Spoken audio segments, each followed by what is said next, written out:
என் உயிரிலும் மேலான ஜோதிட ஆன்மீக பெருமக்கள் அனைவருக்கும் ராமநாதபுரத்திலிருந்து டாக்டர் ஆர் தனசேகரனின் அன்பான வணக்கங்கள்.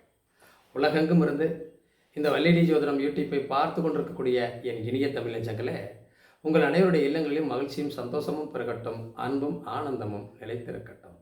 இந்த அற்புதமான தருணத்தில் உங்களோடு பயணிப்பதில் பெருமகிழ்ச்சி அடைகின்றேன். நிறைய நண்பர்கள்ட்ட ஐயா இவ்வளவு வீடியோஸ் போடுறீங்க, ரொம்ப நாளாக விருச்சிகத்தை மறந்துட்டீங்க அப்படின்னு. ஏன்னா விருச்சிகம்தான் நம்ம ஆரம்பத்தில் மக்களோடு மக்களாக தொடர்புபட்ட விஷயம். ஆனால் விருச்சிகத்தை மறந்துட்டீங்க அப்படின்னு சொல்லாதீங்க. எனக்கு நிறைய கஸ்டமர் நண்பர்கள், நம்ம யூடியூப்பில் இருக்கக்கூடிய நிறைய நண்பர்கள் விருச்சிகத்தை சேர்ந்த நண்பர்களாக தான் இருப்பாங்க. விருச்சிக ராசியை மறப்பதற்கான வாய்ப்பு எனக்கு அடிக்கடி கூட நிறைய பேர் சொல்லுவாங்க, விருச்சிகத்தையே போடாதீங்க ஐயா அப்படின்னு சொல்லுவாங்க. ஆனால் மற்ற ராசிகளாம் போட மாட்டேங்கிறோம். எல்லா ராசிக்கும் போடுகிறோம், ஆனால் அதை யாரும் பெரிதாக பார்ப்பதில்லை. ஆனால் விருச்சிக ராசி மட்டும் நிறைய பார்க்குறாங்க. அதனால் அந்த கேள்வியோட கேட்கலாம். இது காலபுருஷனுக்கு 8ஆம் இடம்னு நம்ம பல தடவை சொல்லிட்டோம். ஆனாலும் விருச்சிகம் வெற்றியை நோக்கி தான் பயணிக்குது. முதல்ல இருந்த கஷ்டங்கள் எல்லாம் இப்போது எவ்வளவோ நிவர்த்தி ஆகிருச்சு அப்படின்னு தான் நான் சொல்லுவேன் விருச்சிகத்தை பொறுத்தளவில். ஏன்னா அது செவ்வாயுடைய ராசி, காலபுருஷனுக்கு 8ஆம் இடம், நிறைய மறைமுகமான விஷயங்களை சார்ந்து இருக்கக்கூடிய இடம், நிறைய பிரச்சனைகளை தாண்டி வரக்கூடிய இடம், நிறைய நண்பர்களோடு பழகி அதில் இழப்புகளையும் சந்தித்த இடம், நிறைய சம்பாதித்தவர்களும் அவங்க தான், நிறைய வாழ்க்கையில் முன்னுக்கு வந்தவங்களும் அவங்க தான், போராட்டமான வாழ்க்கையை கடந்தவங்களும் அவங்க தான், வாழ்க்கையில் பொருளாதாரத்தில் உயர்ந்து நின்றவங்களும் அவங்க தான், ஆனால் நிறைய இழப்புகளை சந்தித்தவங்களும் அவங்க தான், நிறைய ஏமாற்றங்களை சந்தித்தவர்களும் அவங்க தான். அதை நம்ம மறுக்கவே முடியாது. ஒரு குறிப்பிட்ட ஆண்டுகளுக்கு முன்னாடி, ஒரு 5 ஆண்டுகளுக்கு முன்னாடிலாம் அவங்க பட்ட கஷ்டம் கொஞ்சம் நெஞ்சம் இல்லை. இன்றைக்கி நிறைய விருச்சிக ராசியை சேர்ந்த நண்பர்களே என்னோட சொல்லியிருக்கீங்க, நிறைய அவங்கவுங்க கணவனோட சேர்ந்துருக்கீங்க, கணவன் மனைவி பிரிவில் இருந்தவங்கெல்லாம் ஒன்றா இருக்கீங்க, வீடு கட்டாதவங்களாம் நிறைய பேர் விருச்சிகத்தை சேர்ந்தவங்க வீடு கட்டியிருக்கீங்க, நிறைய பேர் முன்னாடி இருந்த பிரச்சனைக்கு எவ்வளவோ பரவாயில்லைன்னு சொல்லியிருக்கீங்க. அதை கேட்கிற போது, அந்த விஷயங்களை நான் கேள்விப்படுகிற போது மிக மகிழ்ச்சி அடைகிறேன். ஏன்னா எந்த கோவிலுக்கு போனாலும், எந்த ஆலயங்களுக்கு போனாலும் முதல்ல கூப்பிட்டு, ஐயா தனசேகரன் ஐயாவா, உங்களை பார்த்து யூடியூப்பில் நிறைய பார்த்தோம், ஆனால் இப்போது நேராக பார்க்கும்போது சந்தோஷமாக இருக்குது, உங்கள்ட்ட ஒரு ஃபோட்டோ எடுத்துக்கிறோம் அப்படின்னு சொல்லும்போது, நாம் இந்த அளவிற்கு இவர்களுடைய மனசில் இடம் பிடிச்சிருக்கோமா அப்படின்னா நிச்சயமாக அதை மறக்க முடியாதுங்க. உங்களுக்கு கண்டிப்பாக நான் நன்றி சொல்லணும். ஏன்னா மீனாட்சி அம்மன் கோவிலாக இருந்தாலும் சரி, திருவாஞ்சியமாக இருந்தாலும் சரி, நிறைய கோவில்களில் என்னை பார்த்த நண்பர்கள் அத்தனை பேரும் விருச்சிக ராசி தான். அதுவும் அவர்கள் சந்தித்த இடங்கள் எல்லாமே ஆலயங்கள் தான். அதுவும் முக்கியமான பெரிய பெரிய ஆலயங்களில். இவ்வளவு பெரிய நட்புகள் விருச்சிகத்தில் இருக்கீங்கன்னா ஏதோ ஒரு மறைமுகமான அமானுஷ்ய சக்தி உங்களையும் என்னையும் இணைத்திருக்கிறது அப்படின்னு தான் நினைக்கிறேன். போராட்டம் நிறைந்த வாழ்க்கையை கடந்து நாம் சில விஷயங்களோடு ஒன்றி இருக்கிறோம் அப்படின்னு. விருச்சிக ராசியை சேர்ந்தவர்கள்லாம் உங்களுடைய நண்பர்களாக, நெருங்கியவர்களாக, நெருங்கிய உறவுகளாக இருந்தோம். இப்போ நிறைய வீடியோஸ் நீங்கள் விருச்சிகத்தை பற்றி போடுறதில்ல, அதனால் நாங்கள் உங்களுடைய அந்த யூடியூப் சேனலில் பார்க்குறதே காலங்கள் தாழ்ந்து போயிடுச்சு, ரொம்ப தள்ளி போயிடுச்சோன்னு நினைக்கிறோம் அப்படின்லாம் சொல்கிறாங்க. இது எப்படி எந்த அளவுக்கு உண்மை அப்படின்னு தெரியல. ஆனாலும் நீங்கள் எல்லோரும் என்னுடைய மனசில் இருக்கீங்க, நிறைஞ்சிருக்கீங்க. ஏன்னா ஒவ்வொரு இடத்துல பார்க்குறதும் பேசுகிறதும் பழகிறதும் எல்லாம் நீங்கள் தானே. விருச்சிக ராசி அப்படின்னு சொன்னால் மறைந்திருக்கக்கூடிய ராசி. காலபுருஷனுக்கு 8ஆம் இடம் அப்படின்லாம் சொல்லுவாங்க. 8ஆம் இடத்தை பற்றி பேசினாலே நிறைய மறைமுகமான விஷயங்கள் தான். அது அசிங்கம், அவமானம், வேதனை, கஷ்டம், இதை தான் சொல்லுவாங்க. இல்லை, வனபுரம் என்ற விஷயத்திலும் அது வருகிறது. திடீர் அவமானம் எப்படி அவர்களுக்கு ஏற்படுகிறதோ, திடீர் அதிர்ஷ்டமும் அவர்களுக்கு ஏற்படுகிறது. திடீர் அதிர்ஷ்டம் என்பது எங்கிருந்து வருது? மறைமுகமாக திடீர்னு ஒரு மனிதன் பணக்காரன் ஆகிறான், எதிர்பார்க்காத இடத்துல இருந்து வருது. அதுவெல்லாம் விருச்சிகம் தானே, அதை மறக்க முடியாதுல்ல. அப்போ விருச்சிகம் என்பது திடீர் அதிர்ஷ்டத்தை, திடீர் யோகத்தை, திடீர் பணவரவை கொடுக்கிறது. அது மட்டும் எப்படிங்க சொல்லலாம்? கஷ்டத்தையும் கொடுக்குதே, வருத்தத்தையும் கொடுக்குதே, சில நேரங்களில் மனசு ரொம்ப சஞ்சலப்படுதே. வெற்றியாளர்கள்ங்கிறது நீங்கள் தான். மக்களால் புகழப்படக்கூடியவர்கள் நீங்கள் தான். புகழ்ச்சிக்குரிய இடத்துக்கு போகக்கூடியவங்க நீங்கள் தான். இதையெல்லாம் மறுக்க முடியாதுல்ல. நாம் ஏதாவது ஒரு நெகட்டிவான விஷயத்தை மட்டுமே நினச்சி பயந்துக்கிட்டே இருக்கிறத விட பாசிட்டிவான நிகழ்ச்சியை நினச்சி சந்தோஷப்படுறது ரொம்ப முக்கியம். வாழ்க்கை ஒவ்வொரு மனிதனையும் அடுத்த காலகட்டத்தை நோக்கி கடந்து போக செய்கிறது. ஒவ்வொரு மனிதன் வாழ்க்கையிலும் பிரச்சனைகள் என்பது கூட இருந்துக்கிட்டே இருக்கு. ஆனாலும் அதை தாண்டுவதற்கும் தாங்குவதற்கும் இறைவன் நமக்கு மன வலிமை தர வேண்டுமே தவிர மனத்தில் சோர்ந்து விடக்கூடாது அப்படிங்கிறதா அது முக்கியமான விஷயம். விருச்சிகம் சோர்ந்து விட்டதா, ரொம்ப தரம் தாழ்ந்து விட்டதானா? நிச்சயமா இல்லைங்க. விருச்சிக ராசியில் பிறந்த ஒரு பெண்ணோ ஆணோ கண்டிப்பாக தரம் தாழ்ந்து போக மாட்டாங்க, கீழே இறங்கி போகவே மாட்டாங்க. ஆனால் சுயநலம் அதிகமாக இருக்கும். சுயநலம் அதிகமாக இருக்கும். சுயநலம் இல்லாதவர்களே இல்லை. அது எல்லாருக்கும் இருக்கத்தானே செய்யும். தன்னுடைய பிள்ளை, தன்னுடைய குழந்தை, தன்னுடைய புருஷன், தன்னுடைய குடும்பம் அப்படிங்கிறது எல்லார் குடும்பத்திலும் இருக்கிறது. எல்லார் குடும்பத்திற்கும் அந்த சுயநலம் இருக்கிறது.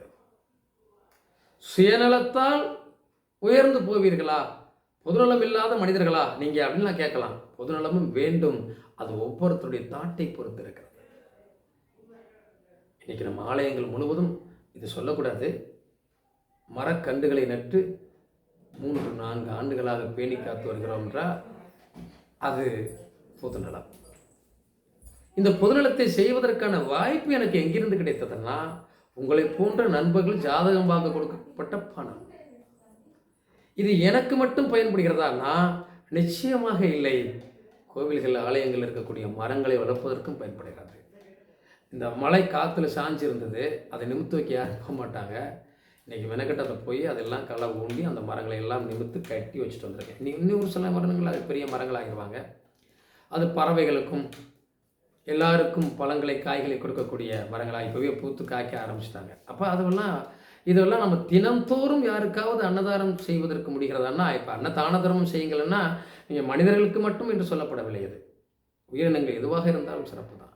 அப்போ மரங்களை நாம் நிறைய வளர்த்து விட்டோம் அப்படின்னா அதில் நிறைய காய்களும் பூக்களும் கனிகளும் வருகிற போது, அதை சாப்பிடுவதற்கு பறவைகள் வருகிற போது, அது நாம் தினந்தோறும் அன்னதானம் செய்வதற்கு சமமாக இருக்கிறது.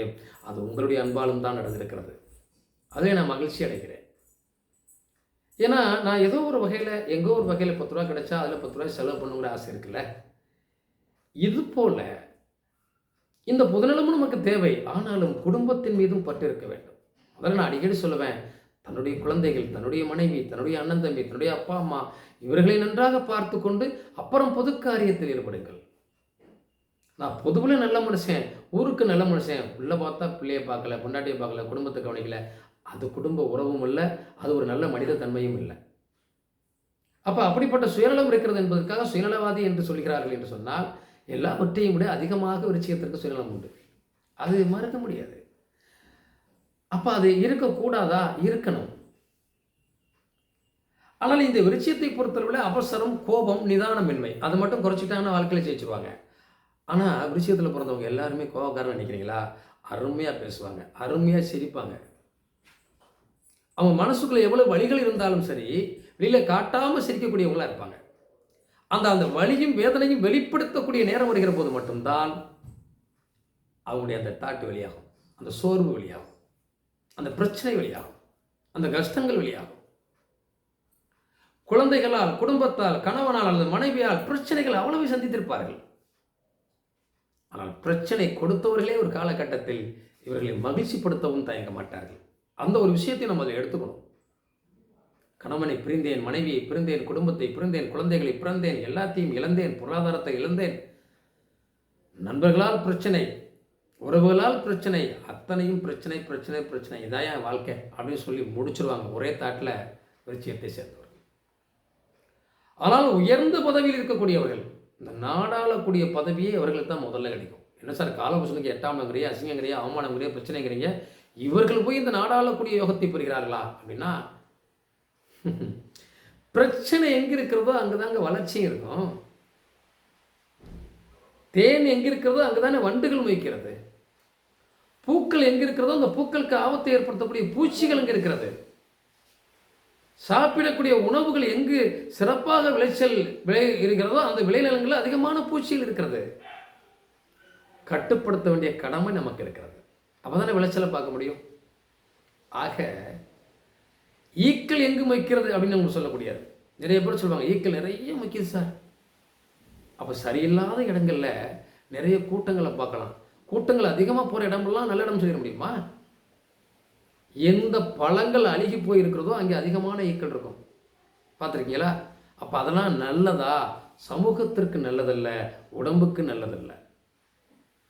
எங்கே ஈக்கள் கம்மியாக இருக்கிறதுன்னா நல்ல விஷயங்கள் எங்கு சொல்லப்படுகிறதோ, நல்ல விஷயங்களை எங்கு பேசப்படுகிறதோ அங்கே அதிகமான மக்கள் கூட்டம் இருக்காது.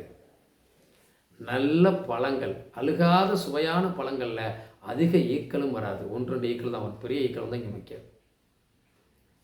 அப்போ ஆரோக்கியமான விஷயம் நமக்கு முக்கியம். அப்போ விருச்சிக ராசியை பொறுத்தளவில் உங்கள் ராசிக்கு 8ஆம் இடத்துல மறைந்திருக்கிறார் குரு. அடுத்து 9க்கு வந்துடுவார். வாழ்க்கை இன்னும் வரக்கூடிய தை மாதத்துக்கு அப்புறம் இனிமையான காலகட்டம் உங்களுக்கு காத்திருக்கிறது. உங்கள் ராசிக்கு 5ஆம் இடத்துல இருக்கக்கூடிய சனி அப்புறம் 6க்கு போயிடுவார். இன்னும் கொஞ்சம் காலம் தான், இன்னும் சிறப்பாக இருக்கும்.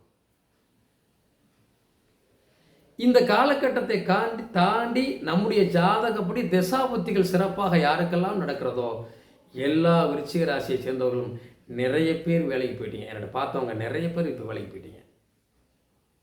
நிறைய பேருக்கு திருமணம் நடந்துருச்சு, நிறைய பேருக்கு வேலை கிடைச்சிருக்கு, நிறைய பேர் கணவனோட சேர்ந்துட்டீங்க.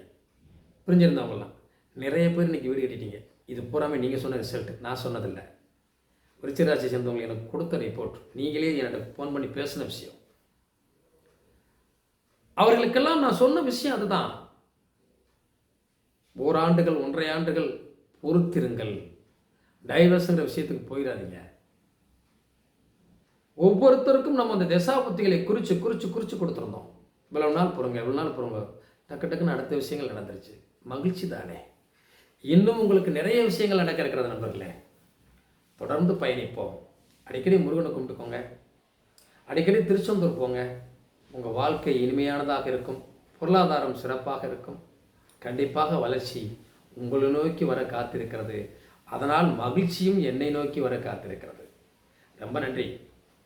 உங்களோட நீண்ட நாட்களுக்கு அப்புறம் இப்படி ஒரு வீடியோவில் சந்திப்பதில் பெரும் மகிழ்ச்சி. மீண்டும் சந்திப்போம். கண்டிப்பாக ஜாதகம் பார்க்கணும் விரும்பக்கூடியவங்க லைக் பண்ணுங்கள், கமெண்ட் பண்ணுங்கள், ஷேர் பண்ணுங்கள், சப்ஸ்கிரைப் பண்ணாதவங்க பண்ணிடுங்க. நன்றி. மீண்டும் சந்திப்போம். வாழ்க வளமுடன். ஜாதகம் பார்க்கணும் விரும்புகிறவங்க 95 97 35 41 37 வாட்ஸ்அப் நம்பரில் தொடர்பு கொள்ளுங்கள். நன்றி.